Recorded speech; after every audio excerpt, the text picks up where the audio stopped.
Hi everyone, this is Miss Ebony here. This is my second episode of my talk show, Ebony Talk. I'm very glad I had a big turnout on my first show. I have like about 70 views for my first show, and I thank everyone for supporting and trying to follow with all what I'm trying to inform everybody about what's going on, and so especially in Guyana and pertaining to my father's death and affairs that are happening um, around the world. Today, I would like to just give a bit of a highlight what's going on worldwide, globally.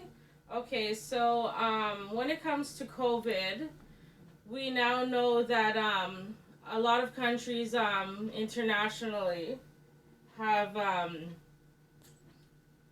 passed, I don't know if it's a law or a rule or whatever, that there should be no masks. But to safeguard yourself, I still believe you should wear a mask. I'm still going to wear mine.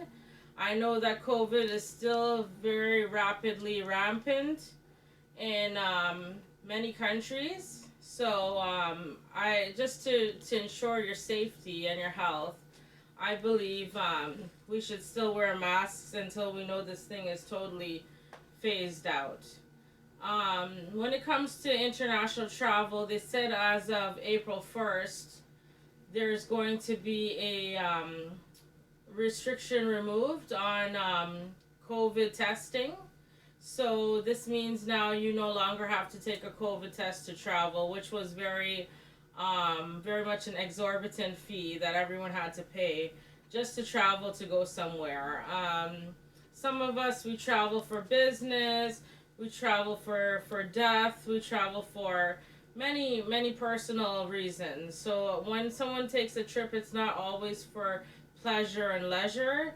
It's in order to get things done. So I hope these international um, people in authority realize that. Okay, when it comes to the oil industry, I'm moving forward. It's a very throbbing and bubbling and thriving topic to talk about. Some people dub it as the black gold industry. I would like to talk a little bit about that bill that was passed, that 344 million.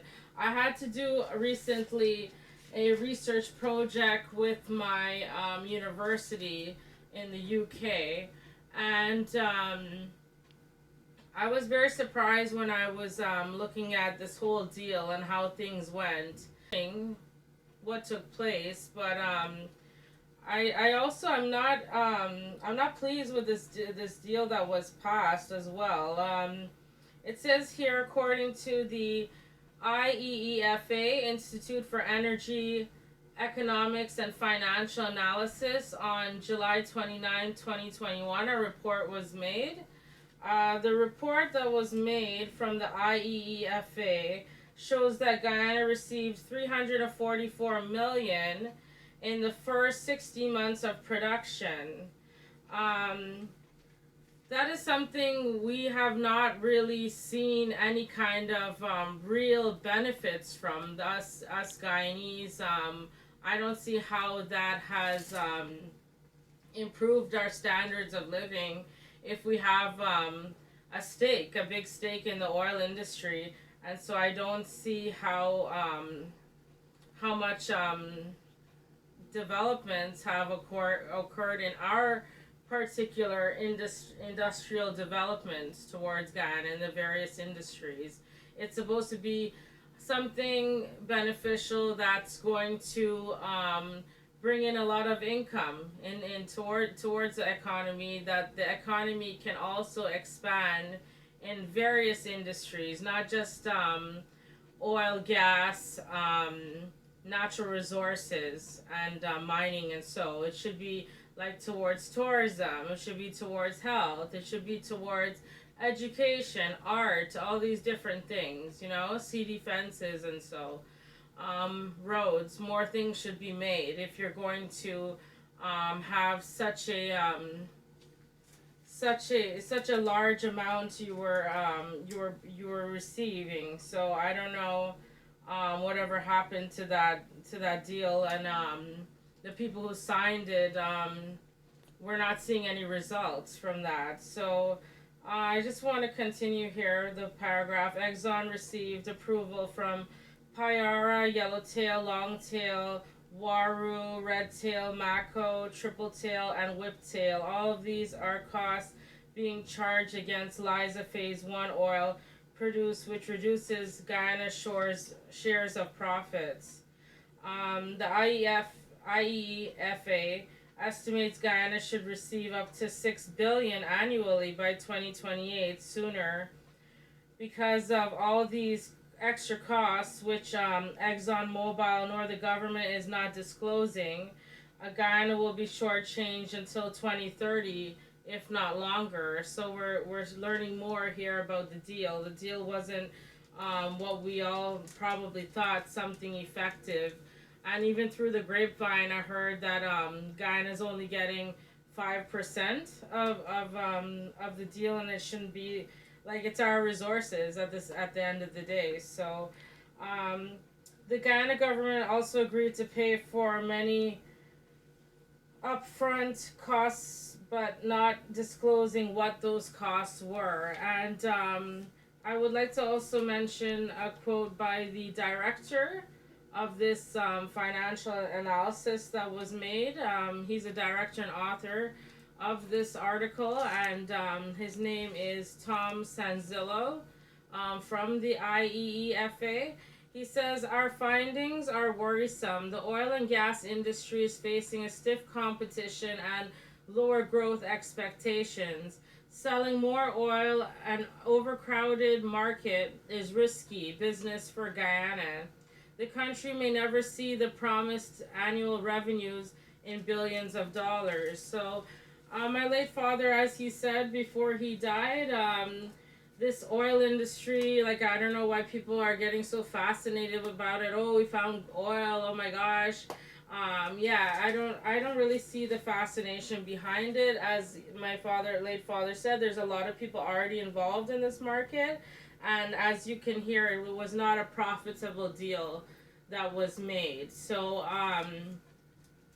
I did watch a few talk shows by Mr. Glenn Lal. I do agree with his some of his viewpoints, his perspectives on the topic, and he also was saying, like, about it's true. How can you make, like, foreigners come, or outside people come, or however you want to put it, and just take your resources and your things, and then you don't really benefit from it, and you know it's yours at the end of the day. But then again, there has to be, like, some kind of clandestine agreement that's attached to it, in a very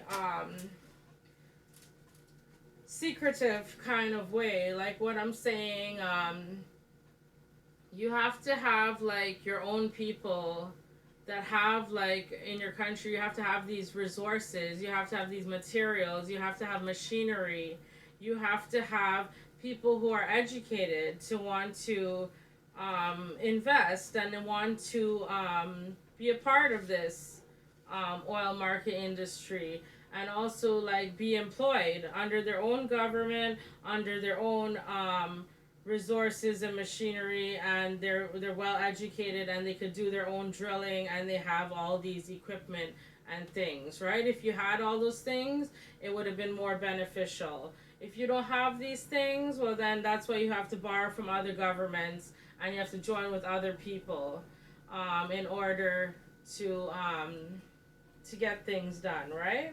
Okay, so enough with COVID oil, and a little bit on what is dubbed as the World War III that's going on right now between Russia and Ukraine. I do not know why this is happening, especially in this time, this very trying time in our lives with this pandemic. It's like what Bob Marley said, a natural mystic flowing through the air. If you listen carefully, now you will hear. Many more will have to suffer, many more will have to cry. Don't ask me why. things are not the way they used to be, and etc. Yeah, so I don't know why innocent children are being hurt, being killed, people as well. And I just pray and hope that this stops and some eyes can clean and that we can move forward with a clear and clean mind and heart. Okay? Yes. So, what else I wanted to talk about today was public projects. Yes, just like how I was just talking about that Exxon with Guyana and other markets that were involved in that deal. Um, it's called public projects. Public projects should also always be the public's concern, right? And public projects should also always be transparent. They should always be clear. And so there's some things I want to show you here. I had made this project for my final year thesis via the University of Guyana. This is just one of my projects. I had made other projects along with my father on beach development, on climate change on the beach, and all these things. But via the help with my professors and so from the University of Guyana and my father and I ideas compiled in here. This is tourism development, user and users conflicts on number 63 beach, okay? So like the beach, yes, you have a beach there, you have a beautiful open out beach, right? And I know many people like to argue, oh, you don't own the whole entire beach. Well, I am we are beach property stakeholders, us Narpati Bridgebassi family. But you know, if we look at things like that, like you're not going to look at the true way of development. Like I don't mind if people want to come up from the public and they want to engage in some kind of plan or project, and we could form a group and get things done. You know, I'm open towards that. Okay. I know the first lady. She came big on the beach. I was not even aware of that, and I'm a resident there. And my workers could have came back and told me if I was overseas here in Canada, Toronto, but she never informed me, or other stakeholders or owners of beach property on the beach. She came and she kept a meeting, and then she was saying how she wants to beautify the beach. She's not going to say how I actually gave her husband this project and the other projects on May something 2012, yeah, May 19th or something, yeah. But in the month of May there was the last chamber beach committee meeting at Albion there, and I had to leave my stand on the beach, my Sunday selling. Yes, I was a vendor on 63 beach. That's how I made my way up. A single independent business career woman, yeah. And I had to leave. Yeah, I left my dad in charge, and I had to go to that meeting. And I thought it was something good I was doing. I handed over all my projects to him. Mr. Irfan Ali, yes, he was at the front desk there with some other people from the chamber and all of that, and from Donald Ramutar was there. And so, and anyways, my point is, if I gave those projects since 2012, like 10 years ago, how come we have not seen any kind of rapid change from then to now?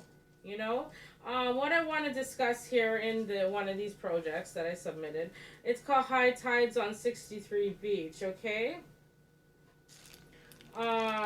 It says here, okay, we'll learn something here by Duxbury and Duxbury, 2005. They say spring tides are not the tides of spring as many landsmen suppose. They are very high and very low tides which occur twice a month with the new and full moon, when solar and lunar magnetism pull together to make the circumterrestrial tide wave higher than at other times. Okay, So that's what some of you fail to understand. Um, One of my dad's friend, a lawyer in New York, Guyanese lawyer in New York. He sent me a video the other day, and he's showing me how people are suffering from the high tides. Like we tell people coming by the stand, and everyone who's passing by on the beach, especially Easter Monday, and so my father and I would tell the public the tide is coming up. Please evacuate as soon as possible. If you do not want to listen, I cannot do nothing about that, okay? But what the government can do, I've seen it in a Monk Mystery online. That's a very good show, by the way, if you want to know about forensics and how to find clues towards death. And so, like, what I'm trying to do with my father. It's called, yeah, Monk. It's a mystery series. I think it was a sitcom in the early 2000s. You can YouTube it. Anyways, on one of the episodes, Monk and Natalie discovered a chalkboard at a California beach amusement park. And it said when the high tide is going to be high, when the high tide is going to be low. So maybe the government can get someone to do that every day, to put up a chalkboard and just erase and or whiteboard, and they can put up every day when the tide is coming up or down. But you know what, living there, I got to know that myself, like from every day the tide goes back an hour forward. Yeah, so you would know these things, and the moon controls the tide and all these kind of things when you live around the area, when you get to observe and know more about your natural resources. And so yeah, so get moving forward. Yeah, well, like with beach management, and so those past beach management committees were like a nightmare, I should say. I used to attend some of the meetings. I used to come across with ideas, and so and yet I don't know. I don't know what to say. Like they were not successful in anything. I think they were more looking at ways how to make money from the beach than to actually take ideas from me on how to develop the beach. So, yeah, there's just a few things here. Yeah, the facilities on the beach, and which are not really proper. Solid waste management. A lot of people littering. We have to end that soon. Try to stomp down on it at least. The user conflicts on the beach, okay? Here are some developers and beach users, groups, fishers and beach vendors, okay? Coastal landowners, public over the right of access to the beach. Sand mining operators and beach users, coastal property owners, protecting their land from inundation by sea and beach users, persons dumping solid waste and other kinds of waste at the beach or inland of the beach, and its effects of the beach uses. Okay, leaving out that, there's other things like if you need proper beach management, you got to get rangers on the beach. My dad enforced that idea. I'm going to talk about it here just now. But when you want proper beach usage, like a ranger program, you have to have, look, it says here, by the city of Joondalup enforced a beach ranger program in 2009 by employing new dedicated beach rangers to assist in the delivery of services along the coastline. This is in somewhere in the US, I believe, including duties such as enforcement, activity monitoring, and customer liaison. Okay, this is a 24 hours, 7 days a week provided service. The beach activities coordinator asks for the public to contact the hotline or any beach rangers on the beach in case of any questions, concerns, or activities they wish to report, any antisocial behavior, etc. Yeah, so if you have anything that you see is not going on, you feel is not going right, you could contact these people, and so our beach should be too, with a group of rangers. Um, Safety on the island, beach zoning, restrictions for a particular time of year, has specific suitable time for when you can engage in certain activities, when you should stop and depart from the beach for safety precautions. So no one's not acting like they own the beach. Okay, yes, we are beach property owners for a specific area, but we also want to help manage and maintain and protect the beach as well. Okay. That was from God AV Beach Safety Flyer 2009. An interview from resort hotel owner on 63 Beach, Mr. V.N. Bridgebassi, that's my late father. In response to proper beach management, he noted that a need for establishment of a permanent ranger outpost that would have direct communication with the community police station. You see? My dad said this in June 6th. June 2006. Wow.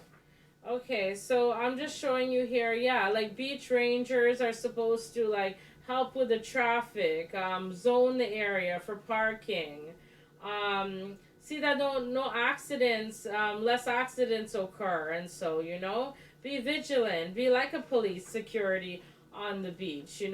Someone's hurt, there should be like a little maybe mini a medical clinic to bandage someone, and so beach rangers should also be there, like how you had the Baywatch with people like with those safety um, you know equipment to safe for lifeguards, and so yeah, safeguard yourself and to protect yourself. Yes. And all kind of things. I had measured the influx of visitors, all these different things in this project here. Also about erosion and cows on the beach. That's why I've always been talking about getting your cattle off the beach and let it maintain and be that way. Let me move forward, but before I do so, look, I did make an illustration of how the beach should be organized. I think I had one. This is yeah. This is the confusion with what the beach is. I'll send a snapshot later on at the end of my video. This is the confusion what the beach is currently in right now. Very unorganized. Everybody just all over the place doing what they feel like. And this is when it's organized, how it could be organized.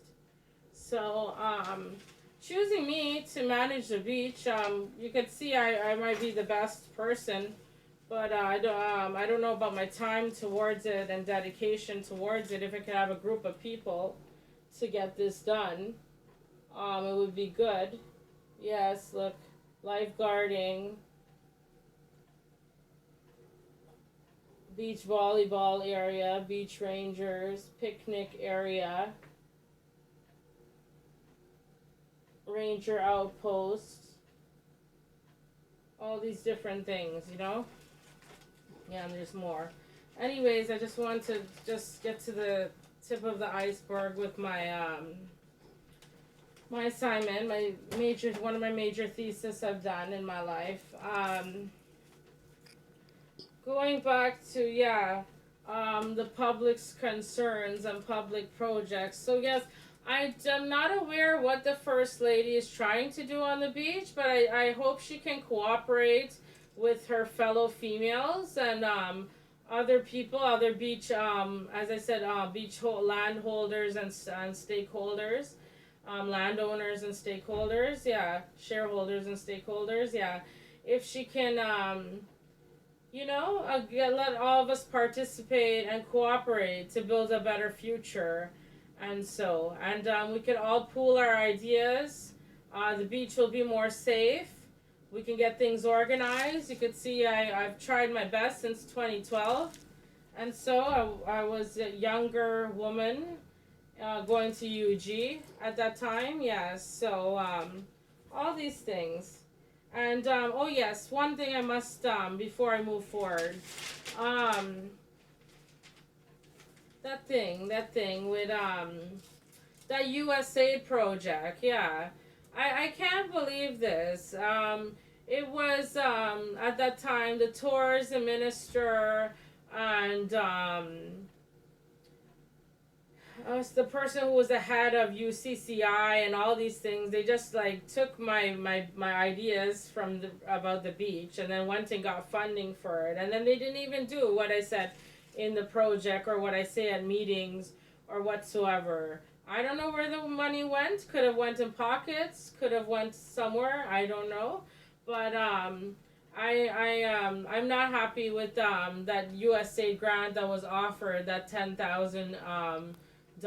It didn't. I don't see any kind of major development that ever happened with that kind of money. Those facilities were already built and already there, and anyways, they are inadequate and they're not clean sanitary wise, and they're just a bunch of noise nuisance and all these kind of things. But otherwise, then the Benab's grandstands and the toilets there, the facilities. I'm talking about, like, I think they just put a couple of drums. Yeah, my dad and I, we observed when we were driving up and down the beach.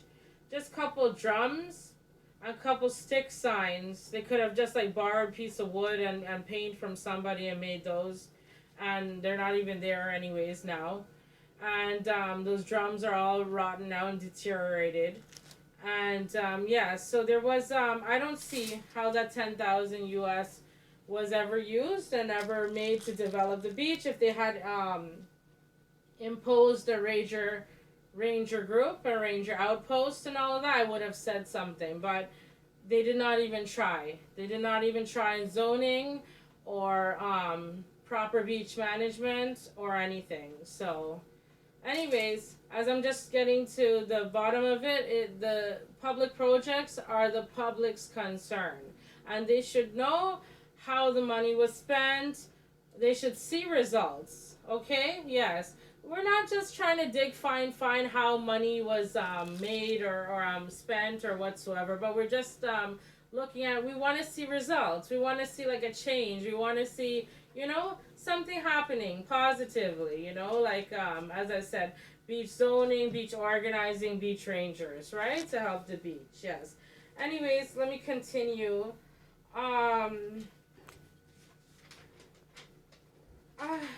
You could see the beach is not really safe. You see what I mentioned in my first video about what's happening in my compound and all these kind of things. If there was patrolling on the beach, none of that would have happened. So you could definitely see there's not really any patrolling happening at the beach. And how can you have major developments in a country? Like they say, oh, oil opened up and all these industries will eventually open up. And I'm not hearing back much about the Quarantine River Bridge that's supposed to bring in an influx of visitors from Suriname to Guyana. Anyways, I wrote an article about that in the past. Yeah, Chronicle 2012, 2010, I think. Yeah. Anyways, if we're having like, how can you have major developments when you have so much crime? There's so much rampant crime going on in the country. Like my dad's murder is a big eye opener.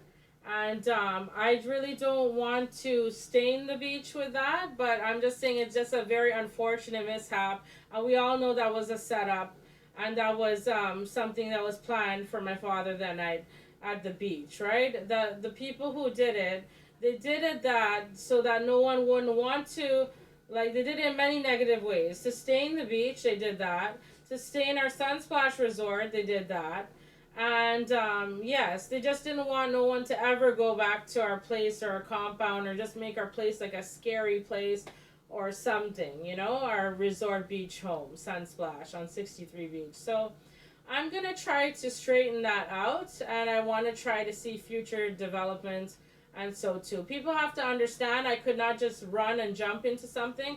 I was going through a depression phase and all of that. I'm still in a process. I'm trying to get better. every day. Okay, I know I'm not 100% there, but I'm on my way. I'm on my way to recovery, and I know a lot of good things will happen out there for the beach and for everyone. I wish everyone well towards the beach. Yes. Um, what I want to say is that I had written Mr. Granger when he was the president, okay, from Toronto here, and I was telling him about proper police patrolling, not just for the beach, but like for our areas, for our neighborhoods, and so too. And he actually took my initiative. He brought in somebody from the UK, a retired police officer, and a group of them came, and I don't know, they started something with police training, and then it just ended just like that. So I'm hoping maybe our present home affairs minister, Robinson Ben, or maybe our police commissioner, Mr. Nigel Hoppy, or maybe our present president can listen um, to my views on getting proper policing for the country, Mr. Irfan Ali, who I reached out to many times and I've never heard a response from him. I'm not even sure if he ever gave condolences towards my father's murder. And so, anyways, moving forward, there was something called a death squad on 63 Beach, a death squad in the area. And people, like some people, were very happy about it, you know, and I myself, I was very pleased. Like, I remember the guys that used to come in, check in with us at our resort, make crack a few jokes with my dad and our family, and so, and yeah, we got along very well. And so we didn't mind if you know, they came by and they needed some water to drink, or a snack, or some coconuts or a snack or so, we were willing to offer. And so, and they were just very helpful, like getting the beach protected, getting the beach safe, getting the beach making you feel like, you know, you could even go out there on a moonlight night and you don't have to be afraid of anything, you know. So I'm just hoping that maybe we could get a beach, the death squad back again. I hear other people are talking about it too. People of proper knowledge and intelligence and adequate, they know that the death squad, they were very important, very crucial factor in the country, not for 63 Beach alone, but for the country. Okay, they did a lot.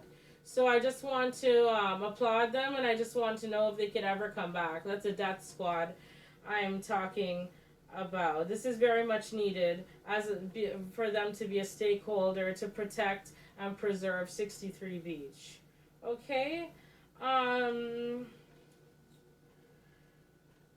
know there were some investigations that occurred with the two persons that they held. I want to talk a little bit about my dad's murder. I'll be very quick. I know I have to emphasize on that on my next channel. That'll be my third episode.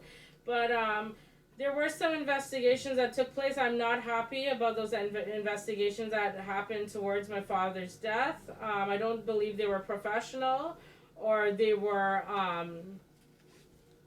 well, I don't think they were done properly. That's all.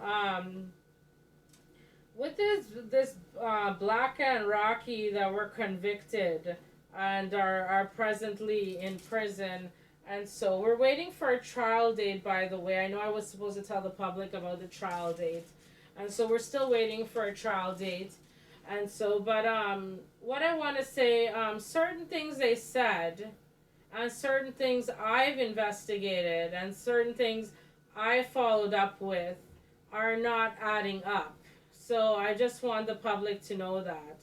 I do not know if they were there that night when the murder occurred, but I don't believe so. I don't feel so with the statements that were made by them. And so with even the Eve Larry police, or just the police in general, I should say, have mentioned that siblings and family, and so were involved in pointing towards the direction of my late father's murder at his beach house residence at 63 Beach Share Sunsplash Holiday Beach Resort.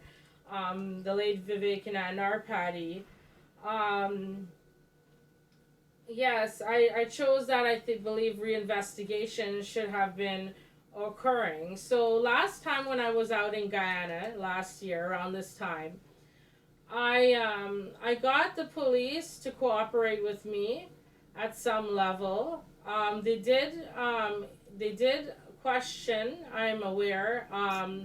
Two of the siblings and one of my father's friend, pertaining to my late father's death.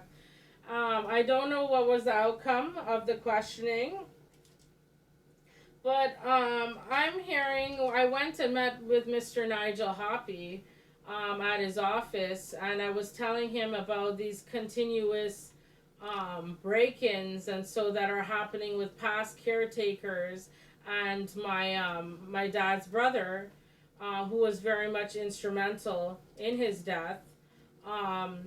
Him having to reoccur with this breaking and the stealing at my premises there. I had to report it to the police commissioner. I still have to get back feedback on getting back some of my black tanks because I need that for my place. My father left those things for me, not for anyone to just go in there and take. And I'm not blaming the public here. This is my dad's own family are doing these kind of things to chase us away from the country and whatsoever. So I just need the police cooperation in getting back my items, or at least be compensated back for whatever was taken from my building of late. Imagine this happened after my father's murder, so I don't know what else these people want from me and my family. Anyways, as I said, I went to Mr. Nigel Hoppy, and then I was telling him about the reinvestigations, and then he was telling me that how he has to see if reinvestigation should take place with my father's murder. So I don't know where that stands when I go back out there. And also, I told him about someone. I don't want to disclose the person. The person was kind enough to do this. They were a witness to a statement my father's brother made about pertaining to my father's death, and the statement that this witness was supposed to make, she made it via the crime chief at that time in New Amsterdam, and she also tried to get in touch with Nigel Hoppy, but she didn't get through, and then she left the message with the crime chief. And then I called the police commissioner, and I never got through, and I left him a voicemail, and I told him that I'm going to really need a response on that, because this is a witness now, is giving witness towards my uncle and my father, towards my father's death. He is actually claiming to be part of that. So I don't know whatever happened to that story. I called Mr. Nigel Hoppy, police commissioner, just a few weeks ago, a family day in February in Canada here, and I never got any response. I said it's 6 months. I called him last August, and I told him about this witness statement that was what this anonymous person wants to make. And I have never gotten a response back. So I'm waiting on him to respond to me, and so that I can move forward positively with my dad's murder case. I thank everyone for their support, and I hope in their hearts they know what I'm really going through. It's very hard. It's very hard to be a single independent career woman, and I'm dealing with a murder case. I'm dealing with trying to redevelop the beach and Sunsplash renovations and all these things, and I'm trying to get my coconut estates going with some workers, and I'm trying to get my workers too. When I get my workers, I just want the public to know I would let my workers also protect our area in front of the beach there as well too. So I'm just showing you I'm not a selfish person. I'm also looking at safeguarding the beach as well. Um, I've been in some of these Guyanese chat groups. I don't see how useful or helpful they have been.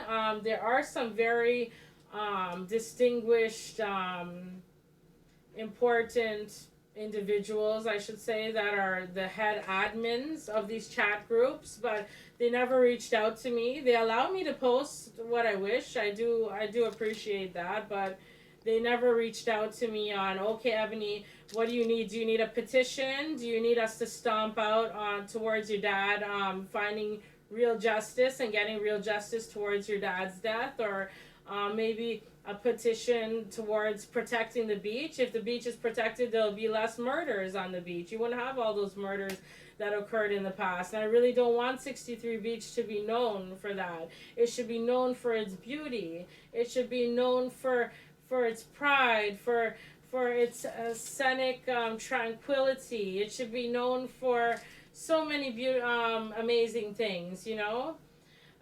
Yes, and the length of it, and the vastness, and the only beach you can drive on and park and enjoy yourself in the Caribbean. So, yes, it should be known for that. It shouldn't be known for anything negative and trying to stain our beach. Those people are really to want to try to stain our beach, you know? Yes.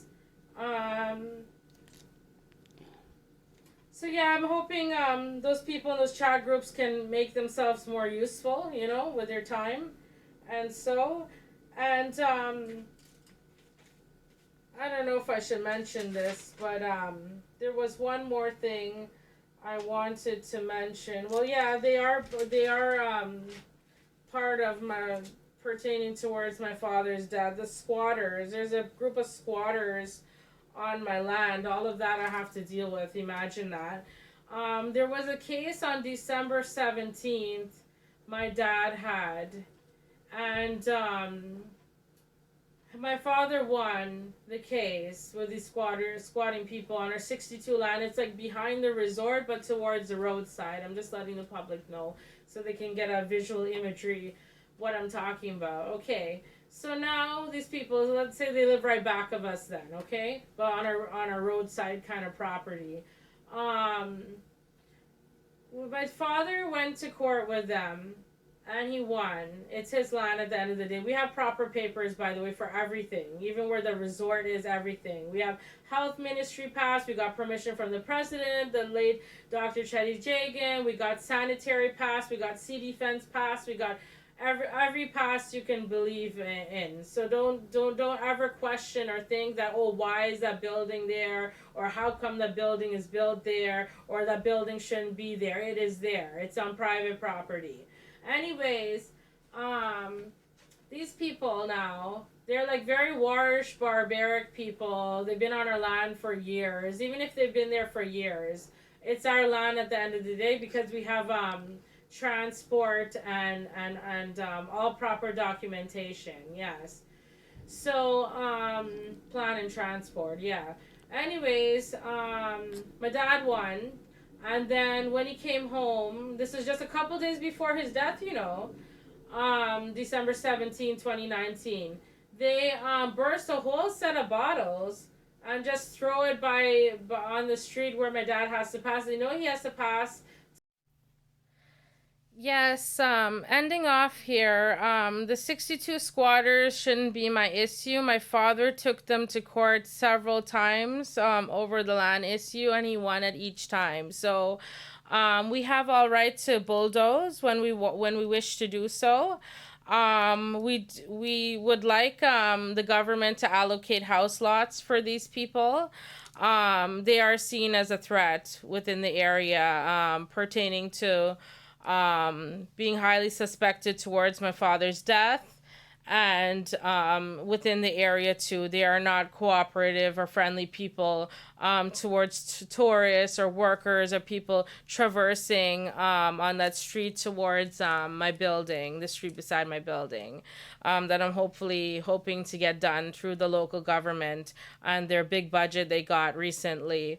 That's a well debatable street. When the high tide is up, that's a perfect midpoint access for people to leave the beach as well. Touching on one more thing, I would like to wish everyone a happy Easter. I'm hoping Easter's open. 63 Beach is open for their extravaganza this year as well. And yes, I'm hoping that we can have a kaleidoscope of colorful kites. And yes, look out for my next video, maybe around then. I'll be doing some videoing on the beach and reciting my yearly Easter prose that I have in my Easter card that I usually give some of my fans and friends and family out there. Okay, bye everyone. Good health and strength. God's blessings, and hope all is well with you, and wishing you all the best. Hope to hear and see you viewing me soon. Take care. All right, thanks. Bye.